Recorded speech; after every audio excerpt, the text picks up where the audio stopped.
They're just now coming in to do the apology tour because they can't stand looking this stupid anymore. We were happy with our performance. Yeah. Were you? Really? Okay. Just for all of the Disney Star Wars shills out there who may be watching, and we know some of you still do. Trust me, we know you still do. We told you so.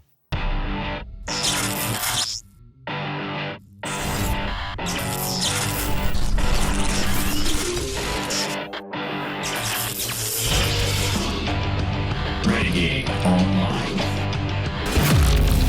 Here's the deal. Disney Plus is not going to be any better. I'm going to talk briefly about this because I thought this was hilarious. I thought this was one of the stupidest, at the same time smartest, most dull, and at the same time most enlightening things I've ever read, because this is the Hollywood media. You notice that they've turned on Kathleen Kennedy Valiant? Yes. The last week, like the floodgates are open. Like somebody told them it's okay now. Yeah. Somebody has told them that because article after article after article is hammering Lucasfilm and Kathleen Kennedy. That was never permitted. No, it's never. Let me put it in the realm of politics. All the jokes that get constantly made on Twitter or X about how a conspiracy theory is just a matter of dates, right? Because within 6 months, the conspiracy theories keep getting proven correct a lot of times. And so too is the case here. Like all of a sudden Hollywood is, and they've known this for many, many years. Hollywood is known for many, many years that Kathleen Kennedy, as we've been telling you, has no talent. She has no merit. She has no ability. The fact that Kathleen Kennedy has just grifted through life for years, hanging on the backs of the men who dragged her into success, even marrying one of them, Frank Marshall. But had it not been for Steven Spielberg, George Lucas, Robert Zemeckis, Richard Donner, Christopher Columbus, I mean, that made a lot of those great movies in the 80s. Chris Columbus, who wrote The Goonies, Donner, who directed it, George Lucas, Steven Spielberg, Star Wars, Indiana Jones, Robert Zemeckis with all this. I mean, look, Chris Columbus, Home Alone, all of those things that Kathleen Kennedy was a part of. She was just there. She was there. She wasn't the creative force driving behind it. And it's amazing that now we're getting Hollywood feature articles that are starting to realize this, or at least print it, right? So we got this here. Disney executive reveals why The Acolyte was canceled after one season. It wasn't where we needed it to be given the cost. Now, look, this is Variety, okay? And I'm sorry. I'm going to take a minute to gloat right here. Who told you this 2 years ago? Who told you this a year ago? Who told you this 6 months ago? Me. We knew where this show was going. We continue to be way ahead of the curve when it comes to these Hollywood fruitcakes, okay? They're just now coming in to do the apology tour because they can't stand looking this stupid anymore. They just can't. And they look stupid. For all the months in the year that they were going on and on and on about this ridiculous show. And, well, okay, remember how this show started. Remember what we got in the beginning with Amanda Stenberg telling us how, this. To be in any way, shape, or form a part of the wave that is ushering in inclusion and safety for Black nerds.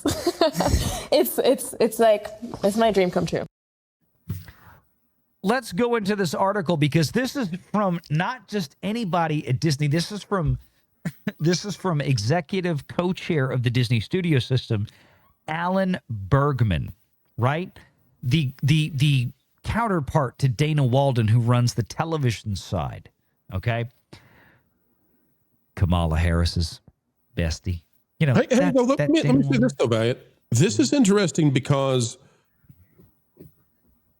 Well, let me get this let me get this exactly right from you. My understanding is that Bergman runs the theatrical, but I thought Walden, in large part, that she played a big part in the Disney Plus shows. Was I wrong about that? No, you're yes and no. Okay, so Alan Bergman has had the hand over the major studio IP productions. So when it comes to Marvel, when it comes to Lucasfilm, when it comes to Pixar, that's kind of Bergman's forte. Dana Walden, her role there, insofar as I've always understood it, because she came in from a lot of the M&As, Dana Walden has always been on the ABC, FX, Hulu. She's linear. Yeah. Yes. More linear broadcast, right? So even though you might have a show that gets built out for Disney Plus that might have come from something, but Bergman and Walden work together jointly on Disney Plus, depending on where they fit into the mix in terms of where the shows might originate from, right? So Dana Walden theoretically gets to take credit for Shogun, because that from FX, even though she had virtually nothing to do with it insofar as I know. So let me throw this speculation. Yeah. And then we'll get to reading it. My speculation here is that I had heard consistently from various sources across the industry that Dana Walden was a big supporter, defender of Kathleen Kennedy, Star Wars, Lucasfilm. I just have this feeling now that this is one of those I told you so kind of things where the negative responses about Star Wars and Lucasfilm are going to come from Bergman because Dana Walden doesn't want to be in a position of throwing Kathy under the bus now. It may well be. That wouldn't surprise me, because it's all about, all the stupid girl power or whatever over there. They're all going to help each other out because white man bad or patriarchy or whatever the bullshit that they're involved. I mean, look, I'm sorry. Dana Walden, just like Kamala Harris and all this, Kamala Harris again, who just like Dana Walden, kneels and worked at the altar of a white man that was over her, just as a reminder. But they hate the patriarchy. They hate all that stuff. So it doesn't surprise me one bit that Dana Walden is of that ilk, or it wouldn't. It wouldn't surprise me at all that she probably hates having to work as a co-chair with Alan Bergman, although it could be wrong. Again, it wouldn't surprise me. Look, Bergman is the one, again, you got to remember, he's also been around longer. He's also got more experience than Dana does in Hollywood at that theatrical studio level. I said years ago on this channel that I think Alan Bergman, at some level, if not entirely, probably hates Kathleen Kennedy's guts. No, I really, look, if I don't care what my politics is, if I'm Alan Bergman, yeah. I know where you're going. I totally agree. Continue. But I'm just laughing because I'm thinking about if I were Bergman, you talk about a spur in my side. You talk about a thorn in my saddle. Kathleen Kennedy has been nothing but a damned humiliation for that man corporately. Yes. It is unbelievable to me that a woman like that, who was so unaccomplished, at least in terms of her own merit, that she has just ridden the coattails of other people that have come before her. Right. And I mean, look, they can sell that out there to the Oscars. They can sell that to the public with all the tripe and the bull crap all they want.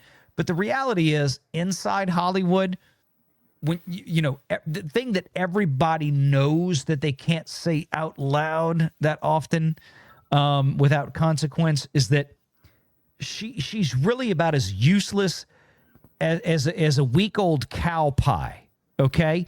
She's an unfireable dumpster fire. Yeah, she is. I mean, Kathleen Kennedy is one of those, like Hillary Clinton. She's like the ultimate DEI hire. She brings nothing to the table. And then now we're left with the shambles that Star Wars is in. And that's why we get this kind of thing where Alan Bergman is saying this kind of stuff. And I love how he phrases this. Alan Bergman says here with the interview in Variety, "We were happy with our performance." Yeah. Were you? Really? Okay. But it wasn't where we needed it to be, given the cost structure of that title, quite frankly. To go and make a season 2, Alan Bergman said. So that's the reason we didn't do that. Just for all of the Disney Star Wars shills out there who may be watching, And we know some of you still do. Trust me. We know you still do. We told you so. We knew this was coming. We told you so. Your little tiny faction of people out there that, look, God bless you. If you really like trash like the Acolyte, well, you know, hey, there's a sucker born every minute. I get it. But the problem is there's just not enough of you guys out there to justify what they spent. You know, for the sizzle reel, of course, you know, where Kathleen Kennedy was scrounging up a couple $1,000s out of a lockbox of petty cash in the Lucasfilm office to try to get this thing off the ground or whatever. No, the show was a failure. Alan Bergman was there from the beginning.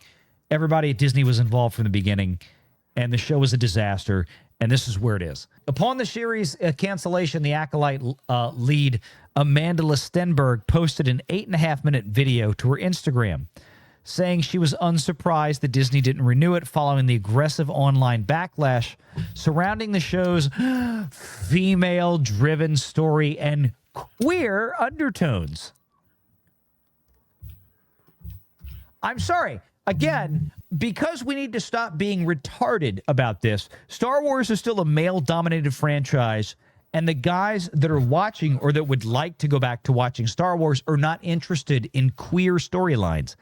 This was another one of these stupid things that Disney and Kathleen Kennedy, you know, they wanted to feminize Star Wars. They wanted to queer up Star Wars.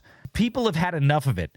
And, of course, the latest show is suffering the consequences of that. The latest show, of course, that nobody knows what it is, what it's called, and even that it exists to begin with. I think you're being too harsh, Valiant. Disney really learned their lesson and stopped with one lesbian Space Witch show this year. Oh, wait. 2 lesbian Space Witch shows. 2 lesbian Space Witch shows, yeah. So here we go. Although light on specifics, Alan Bergman went on to tease second seasons for Andor. Yay. I mean, Andor was the least watched show on Disney Plus before The Acolyte came out. Yeah, but that check was already cashed, so it's getting made. I know. Here's the thing. I think Andor season 2 might actually be a decent hit for Disney Plus because of 2 words that they're bringing in. Alan Tudyk. They're bringing him back in as K2SO, which was the best thing on Rogue One, which is where Andor came from. He wasn't in season 1. I think bringing in Alec Tudyk and K2SO for season 2, if they write it well, if they do it right, it could be decent. It's not saving Star Wars. Don't get me wrong. At this point, Valiant, if they manage to bring James Earl Jones down from heaven on loan from God, they still would not be able to get people to watch that show. Yep. Now, here's the thing that I thought was interesting. Alan Bergman states, because I didn't think this show was coming out for at least another 8 months.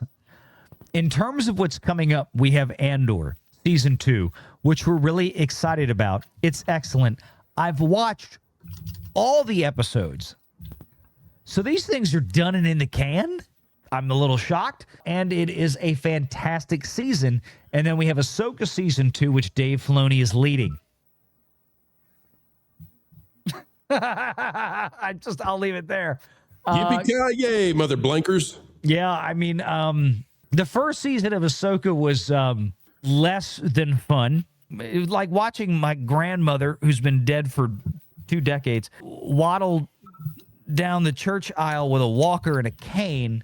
That was the slowest, most boring action sequences, just clumsy, klutzy. They need to stop letting Dave Filoni